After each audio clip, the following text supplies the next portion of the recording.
Ito yung ginagamit ko na card guys pag namimili ako sa online or physical stores katulad ng SM Supermarket. Madalas kasi ako namimili doon. So, gamit na gamit ko talaga itong Atome. Madalas din kami kumakain doon. Ito rin ang ipinambabayad namin. Sobrang legit po ng Atome natin. Pwede nyo magamit guys yung ating Atome sa online, physical stores, and overseas. Pag na-approve kayo, alagaan nyo si Atome guys kasi bibigyan niya kayo ng cash loan up to 200,000 pesos. Ito ay zero interest kapag monthly nyo babayaran. Pwede nyo i-installment 3 months up to 6 months. Once na ma-approve kayo, kaskasin nyo lang po yung kaya nyong bayaran. Pwede rin po tumaas yung inyong credit limit kapag good payer kayo.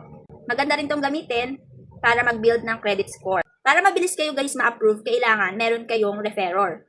Ayan, gamitin nyo yung link ko dyan sa bio natin. Punta kayo sa profile ko. Gamitin nyo yun, doon kayo mag-register. After nyo mag-register doon, tsaka i-download yung app na Atome. Yun na kailangan ng income statement. One valid ID lang. Once na ma-approve kayo, pwede kayo manalo ng iPhone 16. Meron dito mga pa-rewards. Wala rin tong annual fees and hidden charges.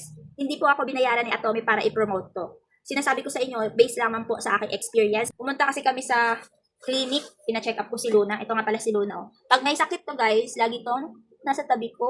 Gusto niya lagi nakakalong. Tapos favorite niya tong laruan. Samahan niyo ako guys mag-unpack ng aking mga pinamili sa SM Supermarket. Skippy, favorite ko to. Mahilig kasi ako sa peanut butter. Maganda tong Skippy guys kahit medyo pricey siya. Hindi mamantika. Sa mga health conscious dyan, ayan, try nyo tong Skippy. Pag ayaw natin ng peanut butter, try natin to strawberry jam. Kung bibili kayo, piliin nyo yung nasa hulihan or nasa dulo. Tapos ipag-compare yung expiry date para makuha nyo yung quality item. Bumili din ako ng 2 dosenang brown egg.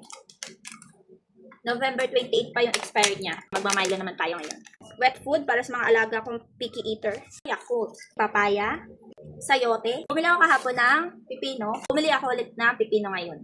Loya, pechay bagyo. Dishwashing liquid. Kailangan meron po kayong trabaho para hindi kayo malubog sa utang. Goods na goods talaga yung ating Atome. I-click nyo na agad yung ating link dyan sa bio natin.